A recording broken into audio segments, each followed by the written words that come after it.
And then number two, you need to position as a thought leader in that area. What does You that know, mean? so what I mean by thought leader is that you will need to blow your trumpet. I make this joke all the time. Call that an embassy, blow up his trumpet and blow it.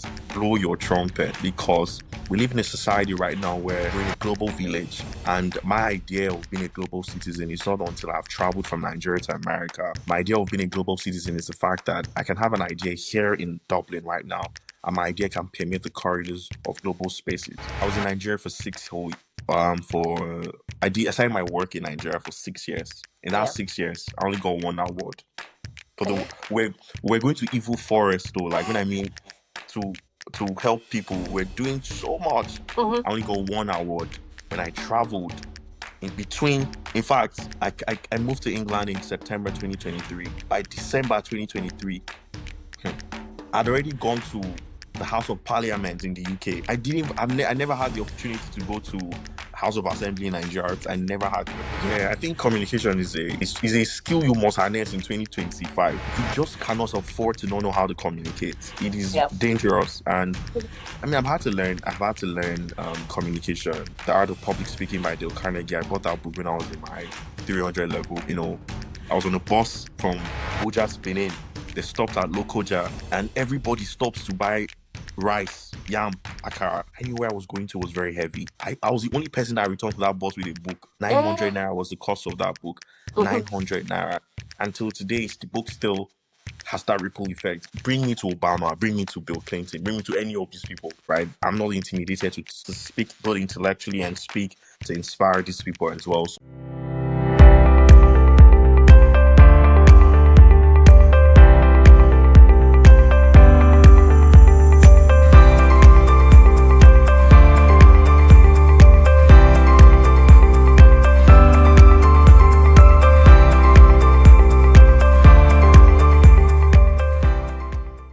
Okay, good morning or afternoon or evening, depending on where you are listening from. It's a great privilege and an honor to speak to you or to reach you right into your homes. And you picked the right episode to click on today because we're talking about something really special and important, especially if you're the kind of person that is looking towards making an impact through the business that you want to start, or you're wondering how to start an NGO, or you're wondering what all the noise is about sustainability or climate or SDGs, all those things that is now becoming very important, and the conversation around the world nowadays is a topic that we're going to discuss today with someone really special. He is the recipient of the prestigious Chevening Scholarship, but he has also started various social enterprises like Church on the Street, My Naija Food Bank, and has been recognized for his many endeavors by different organizations. So he is an authority to talk about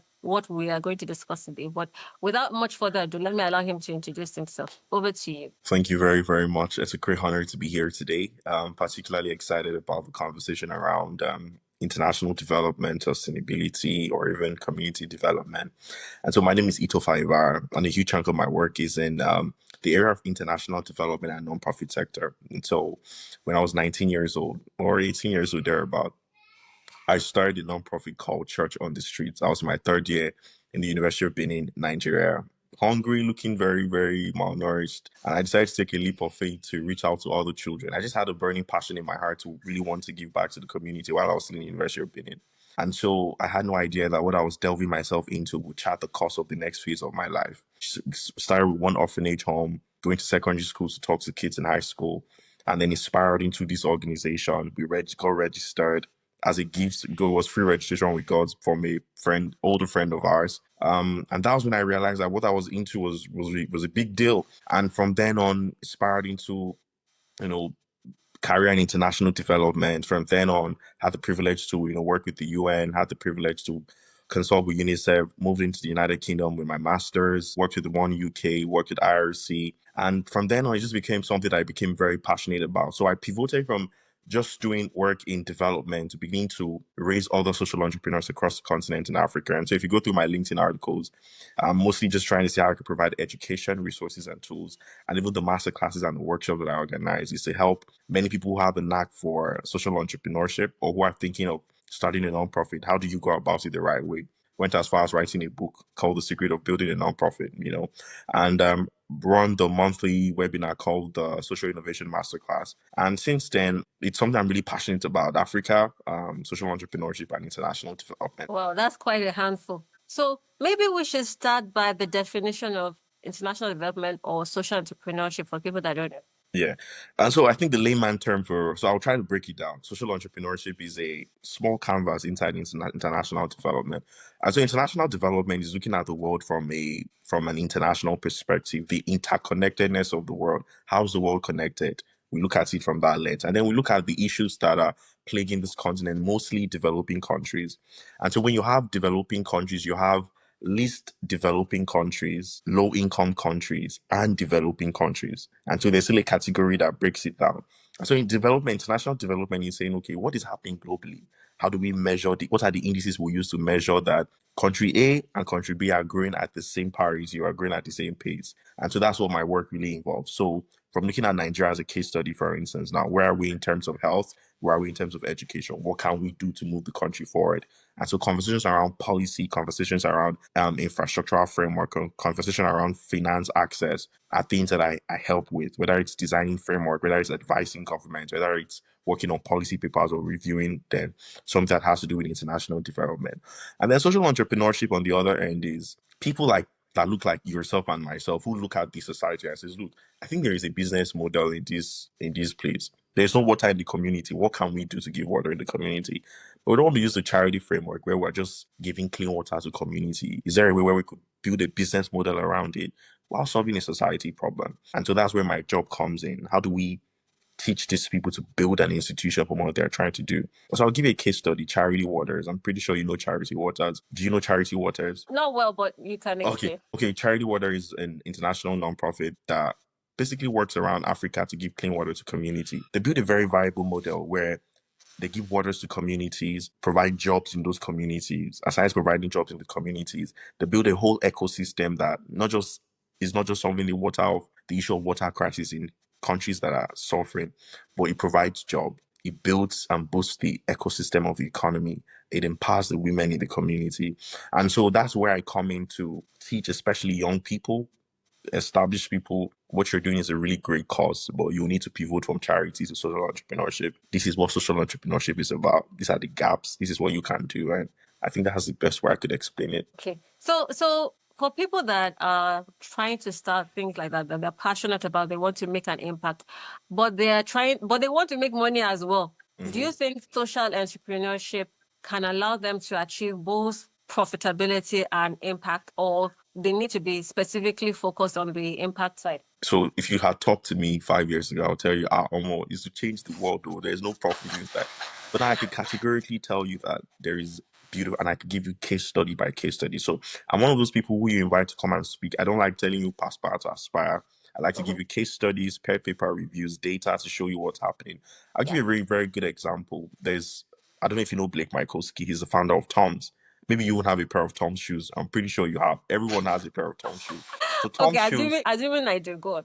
yeah, Tom's shoes was a business model that was born out of a challenge that was happening in Argentina. So Argentina, Lake Michalski had traveled to Argentina for holiday and he discovered that, wow, children are not wearing shoes in this country. What is going on? And then he thought to himself, what if we provide shoes for these children? For every pair we sell in America, kids will get a pair of shoes in Argentina. And he started what you call the one-for-one model. And that's what a lot of social businesses are doing now.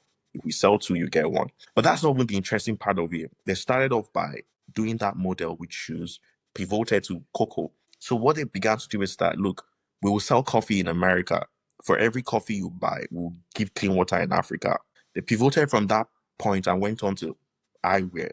You will buy these sunglasses in America. For every pair we say, we'll do eye surgery for people in Africa.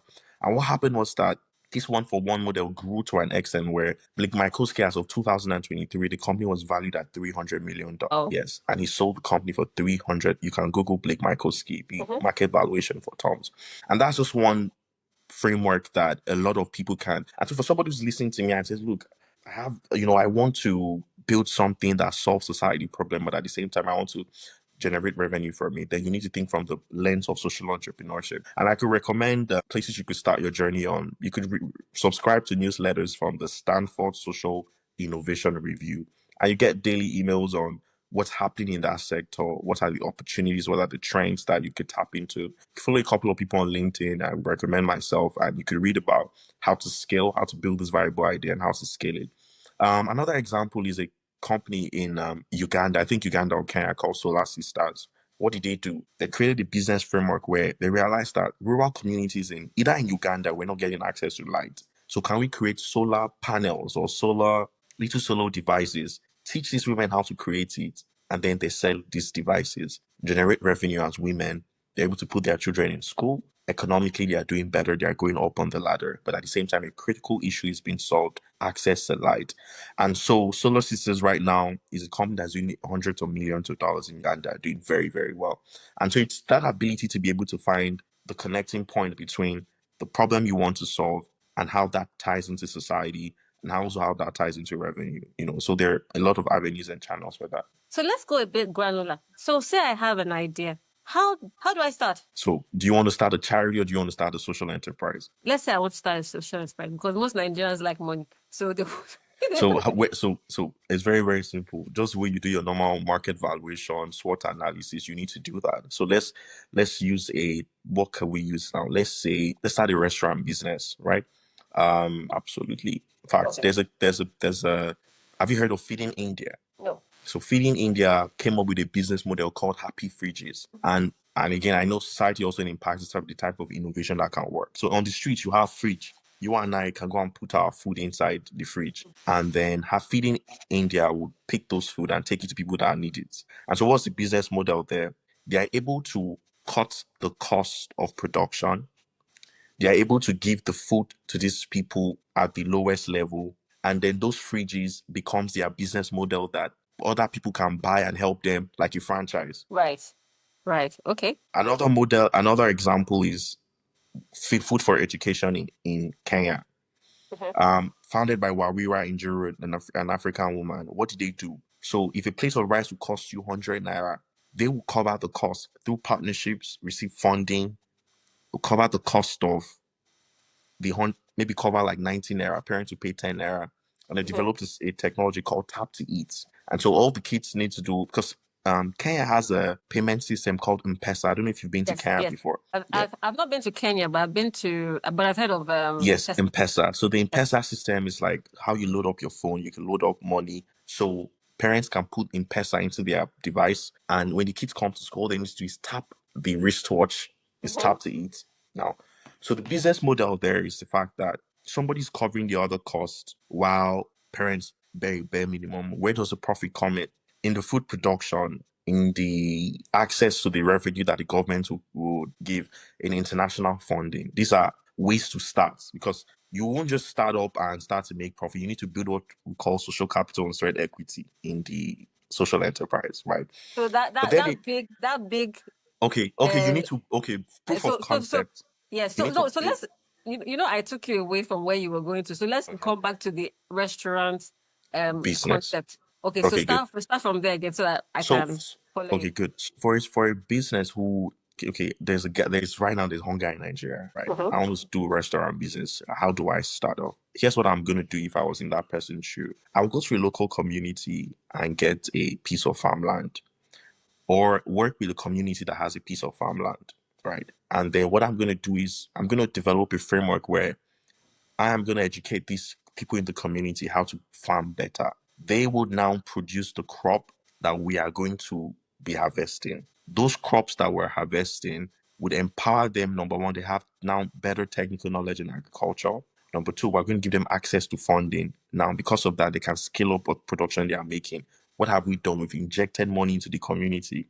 That circulation of money into the community now will change the way things are currently running in the community. That's number one. Number two, because we now have technical knowledge running in the community, the quality of food production would also change. We as a business, we are getting the food at low cost. Our restaurant is providing the food we're cooking for the people. That's not where I'm going to stop. I would diversify to see how do we build a bridge where these farmers can have access to stores. Let's use hypothetical Walmart, Lidl, Tesco, for instance. Now, how do we connect them? Now they don't have the academia or social capital, they have all these connections, but we have it. Can we build a linking bridge that connects them? And so if we will buy a bag of rice from them for, let's say, 100 naira, we could sell it to Walmart for 500 naira or 450. What Mhm. have we done? We're solving a critical issue in the community. Parents before that were earning less than 1,000 naira because of our injection in the community. Finances have gone up to 2,000 naira. Things are better off there. We're getting food at a really reduced cost. We're providing the food in the restaurants that we're cooking. People are coming to it. And here's the interesting thing. Studies have now shown that businesses that infuse what you call ESG, I'm sure you've heard of ESG, Mhm. environment, sustainability, and governance, have a 68% chance of making profit. Why? Because everyone now wants to be associated with something, a business that has some sort of social meaning. So I know I'm going to eat at Bumi and Co restaurant, and there's Itofa and Co restaurant. At Bumi and Co restaurant, look, every food we eat, there are communities that are being changed. Bro, so if we spend 100K here, that 100K will touch those families. But if you go to Itofa and Co, Baba, you will burn 100K. We don't even know where the money is going to. So because of that longing for some type of social meaning, a lot of businesses now understand the impact of ESG and they are going towards that part. And so if I was a social enterprise and I had access to some type of revenue, that's what I'm going to start from. Now, here's the interesting thing. The advantage of running as a social enterprise is that you're not just going to wait for external investors. You could also have access to grants. Have access to grants. I have a friend who raised $1 million in Nigeria in 2023 At a go or in stages? in stages. The first was a $300,000, another $300,000, and just like that. So the idea, what they did was that they infused education training for children in IDP camps. And so the business model was that they developed a technology that can read in Yoruba, Igbo, Hausa. So all you need to do is these children can't read. But if you take that pen and you put it on the textbook, it will begin to read it for you. So the model now is that the federal government of Nigeria now can scale that idea up, and we can have that thing in Jigawa, we can have it in Katsina, we can have it in Borno State. And so, and he told me, bro, we are not the proprietary. Well, in fact, we didn't develop the solution. Mhm. Somebody else already developed the idea. All we needed to do was broker a partnership, and for every sale we make, those people are happy. So they're even helping us, right? And they got money from Malala Fund and their world. So that's the beautiful thing about social enterprise. Very cost with a meaning. At the same time, you're also able to make some sort of revenue that impacts your society. So Okay. So how does a social entrepreneur position themselves to be able to attract funding or to be able to galvanize our awareness of what they're trying to do? So the first thing I say is technical knowledge is very important. All these things I just said in 10 minutes will not help you raise $1 million. Yeah. Technical knowledge is very important. Even myself, having done this, I'm still reading, I'm still researching, I'm still asking questions. There are times I still feel confused. But knowledge is a continuum. It's something that you'd have to be on that path to continue to grow. But the first place first is you must have a proof of concept. And proof of concept means you must do something that has worked that you can now begin to. So if I come to you and say, Bumi, look, I'm trying to raise $10,000. I have this idea. The idea is still inside my head, but it will work. Just write me this check of $10,000. Except you know me and you've seen what I've done. And that also trickles back to proof of concept. So Mhm. I know I trust it so far. Give him 10K, he will multiply that money for us. Right. But somebody comes to you and say, Bumi, this idea, I promise you it will work. Okay, what are the guarantees? Everything you have is theory, theory, theory. So I would say first of all, develop a proof of concept. And then number two, you need to position as a thought leader in that area. What You does you that know, mean? I so what I mean by thought leader is that you will need to blow your trumpet. I make this joke all the time. Call that an embassy, borrow his trumpet and blow it. Blow your trumpet because we live in a society right now where you're in a global village. And my idea of being a global citizen is not until I've traveled from Nigeria to America. My idea of being a global citizen is the fact that I can have an idea here in Dublin right now, and my idea can permeate the corridors of global spaces, from the White House to New York, from New York down to Johannesburg. That my ideas can, I'm physically here, but my ideas can penetrate places that my physical body has not entered. That's what it Yeah. means to be. So I tell people all the time is because we live in a global village, the internet is your friend. Leverage platforms like LinkedIn. And so what did I do? I was in Nigeria a couple of weeks ago, and I had the invitation from the ambassador of Ireland, and just wanted to talk about some of the things we're doing and see how we could work a partnership in the future. And how did they find me relevant? Just because They saw me on LinkedIn. So LinkedIn is a place a lot of people underrate. I started using my LinkedIn in 2000 and maybe two. I was struggling on the platform here and there. On 2023, I said, you know what? I know my days are numbered in this country, Nigeria. So let me take it seriously. And I took it seriously and I gave myself a go every day. I'm going to write one article every day. Monday, 10 a.m., something must go up on my LinkedIn. What were And I you did writing that about? social entrepreneurship, Africa development, youth capital. Basically, I didn't go and start writing past what I know how to write is what I was writing about. Keep it simple for the most basic educated person to be able to relate to what I was writing. Right. Of course, there were times where I wrote some really concentrated stuff that was hard to crunch, but there was very few of that. And I grew from barely 100 this thing to over 5,000 people. I just realized that about 5,000 people are following me on LinkedIn. And that says a lot about consistency and showing up. And now, if you go on LinkedIn and say you're looking for a social entrepreneurship expert or someone in international development, I will pop up among the top people. Why? Because I desire to show up. And so maybe there's somebody who's doing a lot better than I am, more intelligent than I am, but he's not posting anything on LinkedIn. We won't find you. Your body's going to find you. So number one, thought leadership. Write about the things you care about. Write about the things that are important. Talk about the solution you've created. All the projects that I've ever done. If you go up on my LinkedIn, you will find something that connects you from education to social justice in the rural, mostly in education. You will find everything on LinkedIn, right? And that way, it builds trust and the like factor, and people can, really trust me. So I've been on podcasts that I was not supposed to be there, right? I've been on panels that I was not supposed to be there just because they found me on LinkedIn. So I would say that's how you build thought leadership. And then finally, you need to continue to focus on technical expertise. I did say knowledge is important, but this time, technical expertise, you need to niche down, right? So for me, a huge chunk of my work is in education and food security. And that means that, I need to try to continue to understand what's going on globally. So that helps me when I'm, meeting with the guys at IRC or I'm meeting with the guys in London. And, I have something to say that is relevant. And I won't just be, oh, yeah, we can change the world. Like, how do we do that? Yes.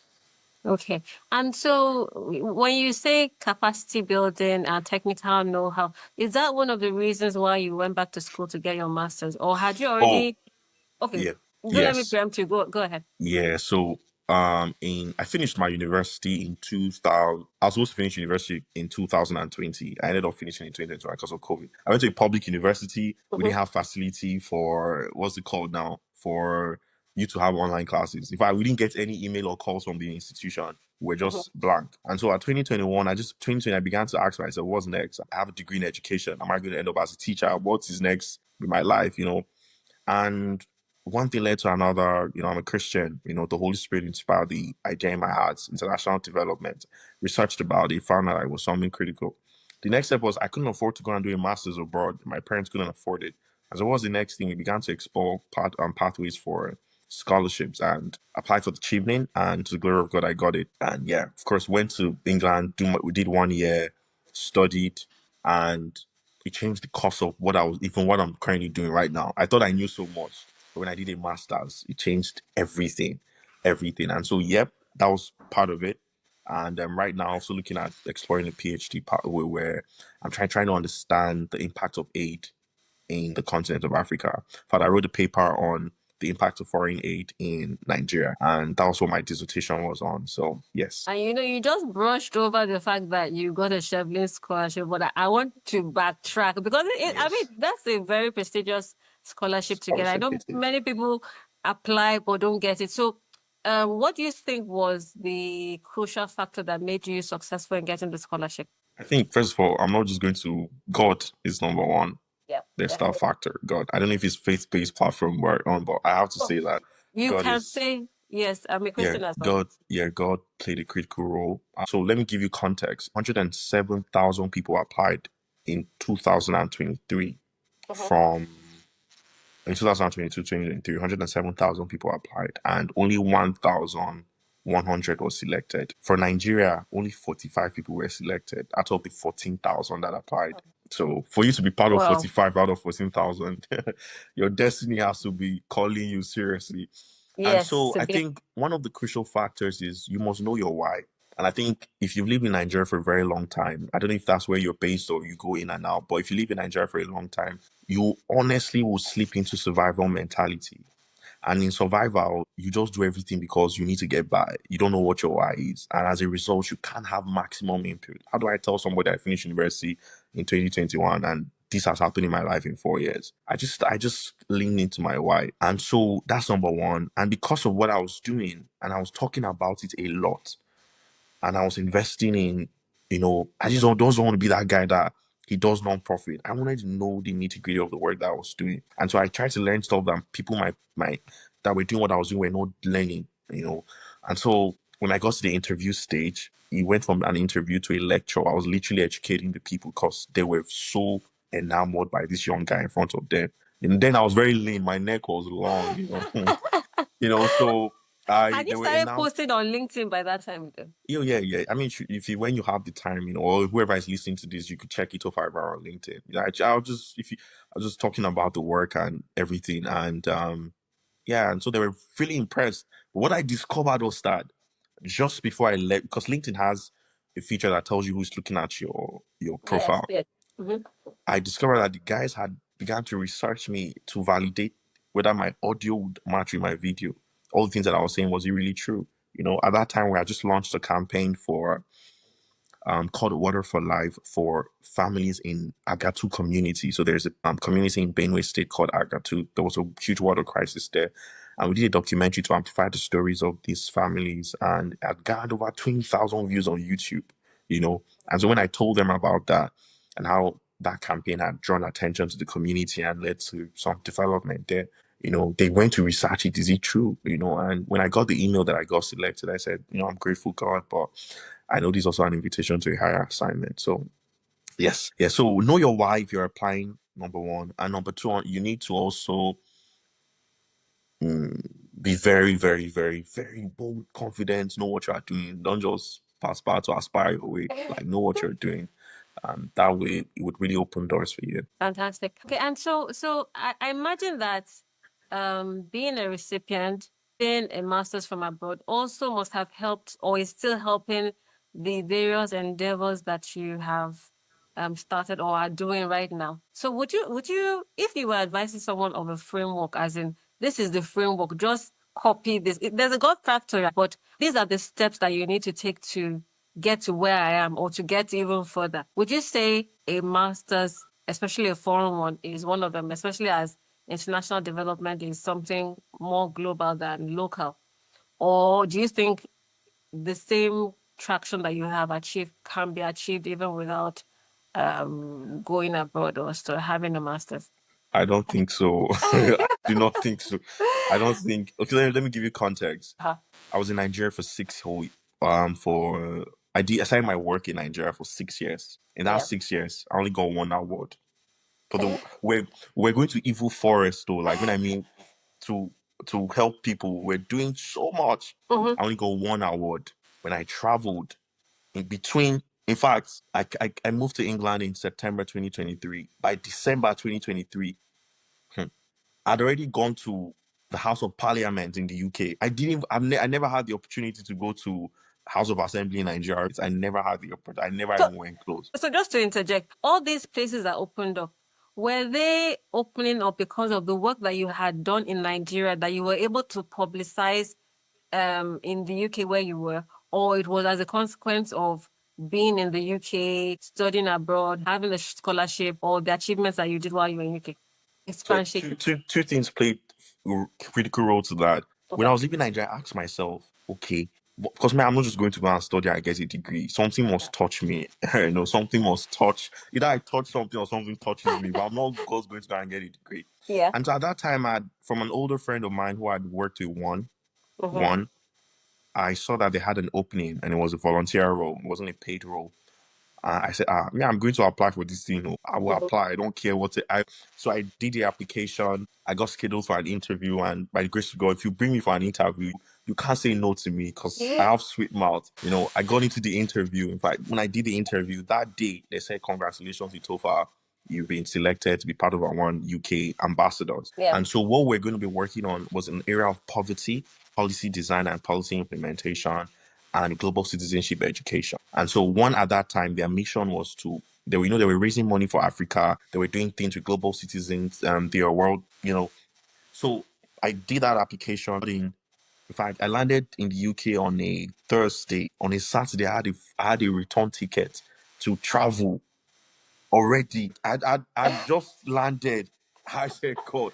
So when they created that opportunity, they also, now that I'm a part of the community, they now had an opening. They said that they're having a residential, and in this residential, people can come and talk about whatever stuff. I said, look, I said, another opportunity. I applied that I want to teach on storytelling for impact. So I got into that residential. Fresh guy from Nigeria, didn't know anybody. First time in this thing. I went up there, and everyone was looking at me. Pitched the idea that I wanted to teach and talk about, and people came to my workshop and I taught them what I was doing in Nigeria and how Uh-huh. you can use storytelling to leverage. And that was when everything broke open and people didn't believe that I just came from Nigeria on Thursday. People thought I'd been in the country. I said, no, I said, what are you doing here? You just came. But I was hungry. I was hungry. I knew where I was coming from. And that opportunity made them begin to send me to represent the institution. And so whether I was going to meet IRC, the World Bank, Eleanor Crook Foundation, and talk about policy, advisory, just even represent one in the room,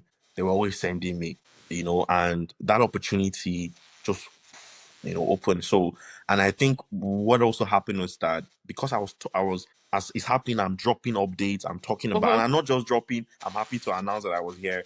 I talk about it, I share the lessons, and I share the positions or what is going on. And so people were picking interest like that, and it was building up. And over time, when people see you with David Miliband, for instance, or see you with the Prime Minister, of course, you must be a big deal, even if you're not a Uh-huh. big deal. And it just began to spiral and spiral, and that's how it happened. Of course, I had colleagues who came for the Chevening. They didn't volunteer. They didn't do anything. So it was just a decision. And that's for anyone who's thinking about applying. You're in a community where you have access to so many opportunities. Just leverage and use it and maximize it. Okay, and you speak of, do you think it's gifted to you, as in you speak well naturally, or you had to learn, and how do you advise people to learn how to storytell? Because I think that's really important in Yeah, selling whatever it is you're doing. Yep. yeah. I think communication is a skill you must harness in 2025. Mm-hmm. You just cannot afford to not know how to communicate. It is Yep. dangerous. And I mean, I've had to learn communication, the art of public speaking by Dale Carnegie. I bought that book when I was in my 300 level. I was on a bus from Abuja to Benin. They stopped at Lokoja, and everybody stops to buy rice, yam, akara. I knew where I was going to was very heavy. I was the only person that returned to that bus with a book. 900 naira was the cost of that book.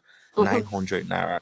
Until today, the book still has that ripple effect. Bring me to Obama, bring me to Bill Clinton, bring me to any of these people, right? I'm not intimidated to speak both intellectually and speak to inspire these people as well. So it's a skill. Yeah. So please harness it. I tell people this all the time. People think it's until I travel abroad before my life will change. It's a lie. It's a myth. When you travel, what you become is a function of who you are internally.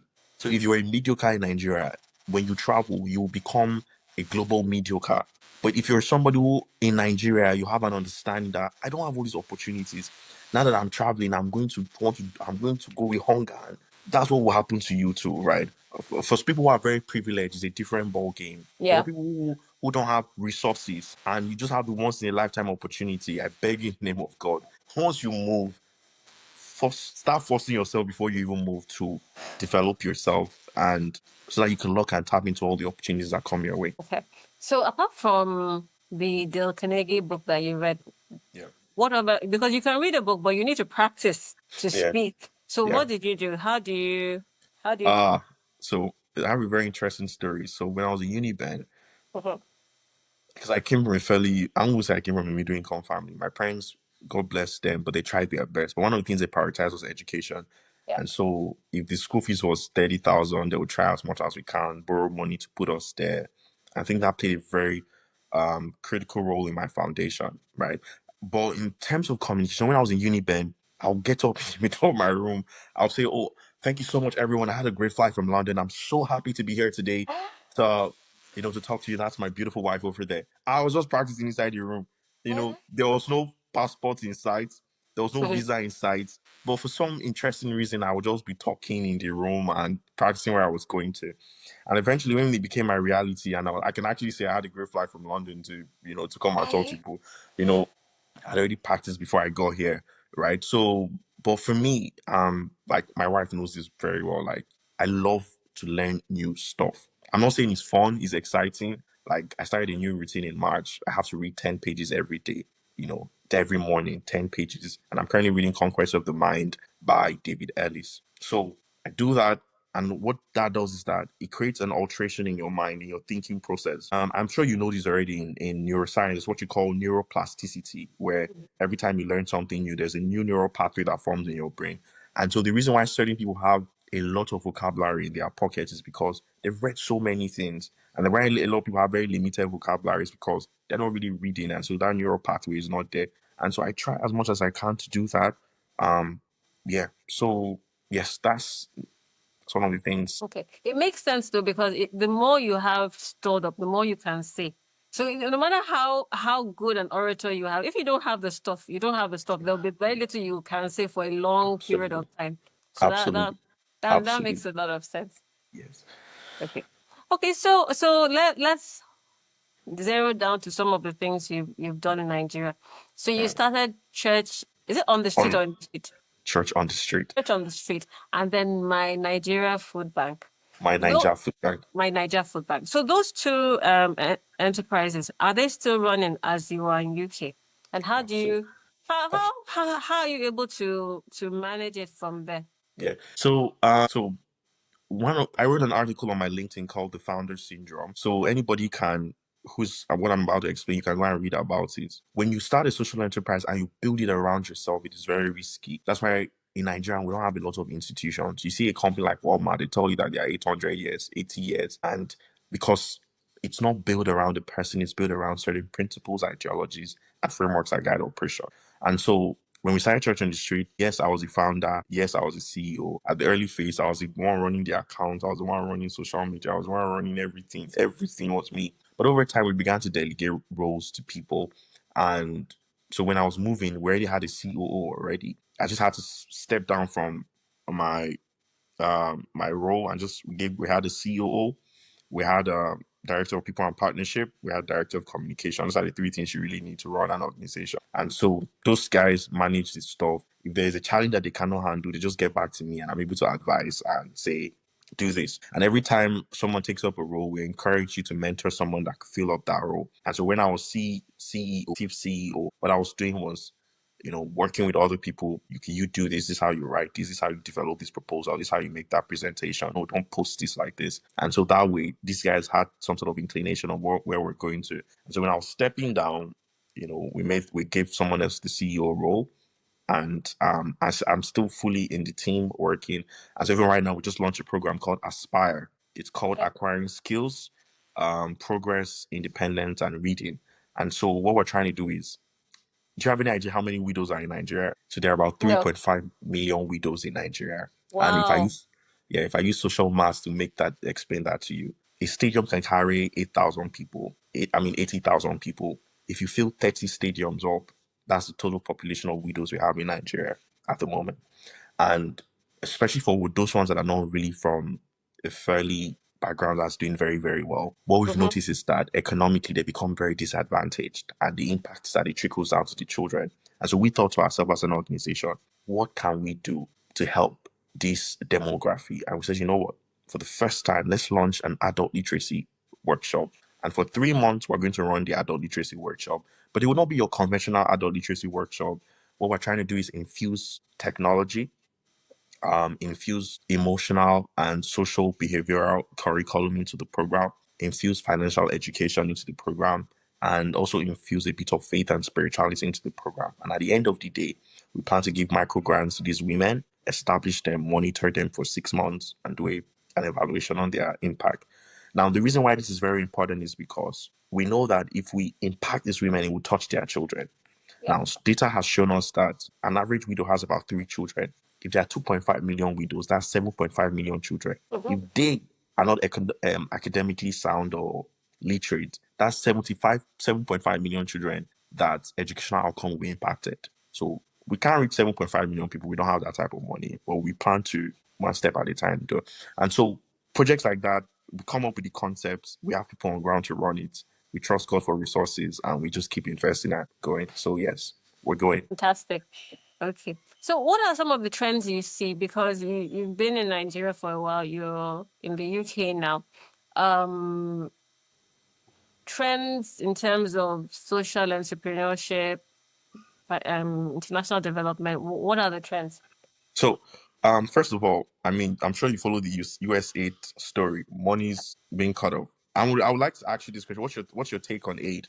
Do you think aid is bad or aid is good? Oh no, it's good. It's because despite all that they say as in the negative press, which I can't vouch for or not, I have seen the benefit of some of their programs based on the kind of work that I do, the kind of funding they've provided, how it has had a ripple effect, you know. So the fact that it's been cut off is a real shame because there are so many projects. There's a lady I interviewed 2 episodes ago.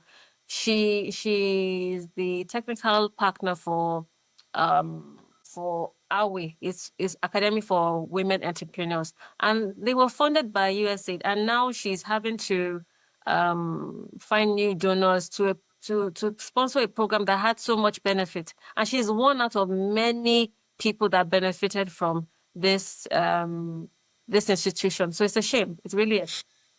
Yeah, I agree with you on that position because at first I thought aid in itself was a bad thing, but to see what America has done.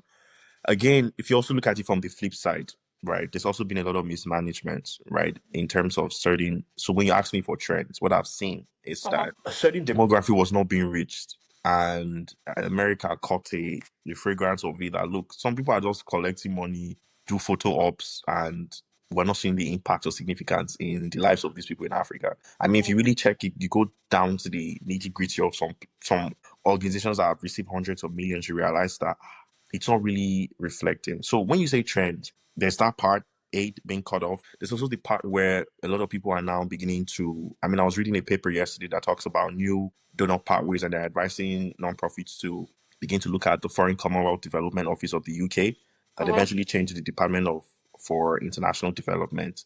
They have some 19, I think 19 million pounds, for to invest in healthcare, environment, and agro-allied businesses. And so those are new funding opportunities that are coming up in terms of that. But for nonprofits who are charity based, I would say that what you need to do to begin to position yourself in the future is begin to develop what we call development projects. All right.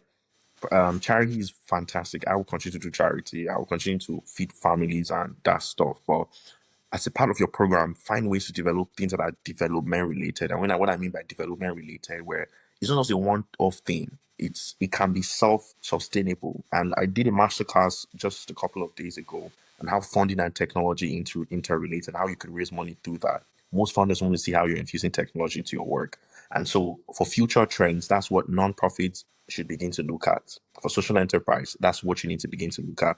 And also in terms of the Nigerian ecosystem, I still think that we have a really long way to go, especially because of how we run our system. Like my heart just breaks when I see young Africans, people my age, their struggles. I lived in Nigeria for 20 what 20 what years, and praise God for everything that happened, but I mean, it's challenging. It's challenging. And so for trends in that aspect, I would say to young Africans, please, in the name of, our Heavenly Father, continue to work on yourself, continue to work on yourself, push, push, push, push. There are plethora of opportunities that you could explore. Never write yourself off. Don't let imposter syndrome write you off. You belong to that room. You can access it. I had a friend who reached out to me for 2 years. He's been pursuing a scholarship. He got a PhD to the University of Alabama to come and study. His life has changed forever, forever. So I think that's what I'm going to say for that advisory part and part of trends for social entrepreneurship and nonprofit. That's my take on that as well. Fantastic. So what's next for you? As in you're based in Dublin now? Yes, I'm currently based in Ireland. So I shuttle Ireland and Nigeria. Okay. So what do you do now where you are? And so right now, I don't know if you know this, but I run a company called ID Consulting. And so it's where we provide consulting services to social enterprise, social entrepreneurs. So currently what I'm working on now is advising church on the streets in that regard as its CEO, and then number two, launching out new products for and resources for social enterprise. The social innovation masterclass, we just concluded one. I'm taking a break because it's been busy season between January and now. But yeah, so that's what really makes up a huge chunk of my work. And right now, I'm also job hunting as well, to get into one of these international NGOs. So if you guys see this, there's an international development expert here, so. Definitely. Okay. Do you have any parting last words for people that will listen to this podcast before I let you go? Parting words. I think what I'm going to say is that there's one of these beautiful quotes by Bob Proctor that I love so much. He says that I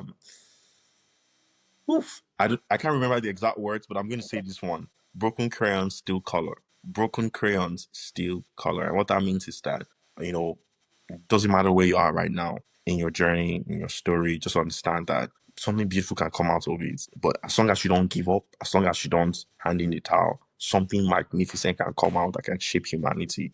You just need to believe it and just keep going. Listen to podcasts like this. What it does for you is that it instills lives into you, number one. Number two, it builds new neural pathways. You don't know that you are learning. And there's a guy who said something very powerful. He said, don't read 100 books in a year. He said, read one book that was impactful 100 times. Read it so much that it sticks to your brain. There was a podcast when I was, long story for another day, but yeah, that's pretty much what I'm going to say. No, tell us that story before you go. I'm Okay, interested. there's a guy called Paul Fo. He did a podcast with a friend of mine called Tom Brown once. So it's called the Unscathed Podcast. And that particular podcast, I listened to that podcast maybe up to 100 times. I wasn't listening to One episode. yes, Oh, okay. one episode, just one. I wasn't really listening to it to get information. I wanted what they were saying to stay. And I listened to it so much that he was talking about how the importance of the vision, imagination. How he talks about how he drew his house. The house is currently living in. He drew it on paper with two bicycles, and now he's living in the house. He talked about how one of his visions when he was still trekking the streets of Lagos was that one day he was be able to send his families on vacation. And today he's doing. I was like, there must be something. There must be some principle that I could take from this guy. I'm still trekking the streets of Benin. I'm still doing all these things. If I can listen to this guy consistently, something can enter me. I just kept listening to him when I'm on the bus, Keke Napep. The day I can afford an Uber, I was listening to it, and here we are. So yes. Itofa, it's been a pleasure talking to you. Thank you so much for taking time out of your busy schedule to talk to me and to feature on this podcast. I look forward to interviewing you again in the near future because I know you would have gone much further than where you are now and you have much more to say. It's been a pleasure. Thank you. My pleasure. Thank you.